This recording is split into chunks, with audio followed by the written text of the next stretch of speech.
Pelaku diduga menjalin hubungan percintaan dengan istri korban, sehingga terjadi keributan, korban memukul pelaku dan pelaku melakukan penusukan pada korban hingga meninggal dunia. Ya, ini pelaku EHS yang diamankan, rekan-rekan. Ya, sebelah kiri dulu ya. Perselingkuhan istri bos mebel dengan sopir berujung maut, pelaku dan istri bos sempat kabur sama. Bos bengkel mebel berinisial RR, 40 tahun, yang akrab disapa Bait, meninggal dunia setelah mengalami penyerangan di tempat kerjanya di Jalan Malaka, Kelapa II Wetan, Ciracas, Jakarta Timur, Jumat, 31 Januari 2025, malam. Pelaku berinisial EHS, 37 tahun, ternyata adalah kekasih dari istri korban.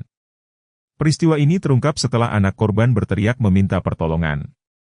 Anaknya tiba-tiba teriak ke saya, "Pak, tolongin ayah saya," ujar Alan, 52 tahun, rekan kerja korban dan pelaku, Minggu, 2 Februari 2025.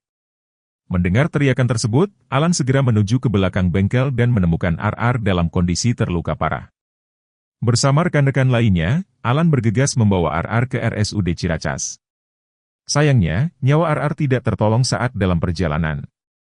Jenazahnya kemudian dibawa ke RS Polri Kramat Jati untuk keperluan autopsi. Pertengkaran berujung petaka. Dugaan sementara, insiden ini dipicu oleh konflik asmara. Kabid Humas Polda Metro Jaya, Kombes Ade Arisham, menjelaskan bahwa RR menegur istrinya setelah melihatnya bertemu dengan pelaku. Hal ini memicu kemarahan EHS hingga terjadi pertengkaran. Korban menegur istrinya yang sedang didatangi pacarnya. Pelaku marah, lalu terjadi keributan, kata Ade.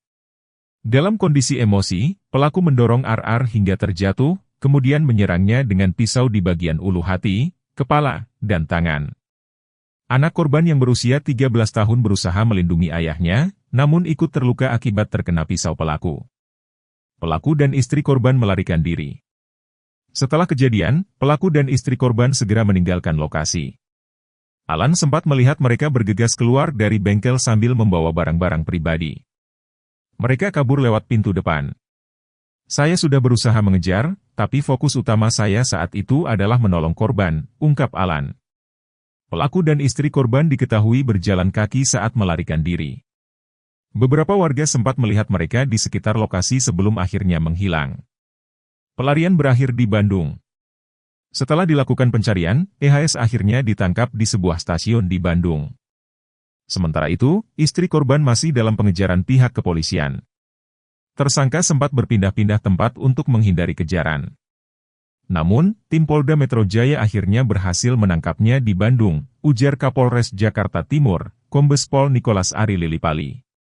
Kini, EHS ditahan di Polda Metro Jaya untuk proses hukum lebih lanjut. Pihak kepolisian masih terus mengembangkan kasus ini untuk menangkap istri korban dan mengungkap seluruh fakta di balik kejadian tragis ini.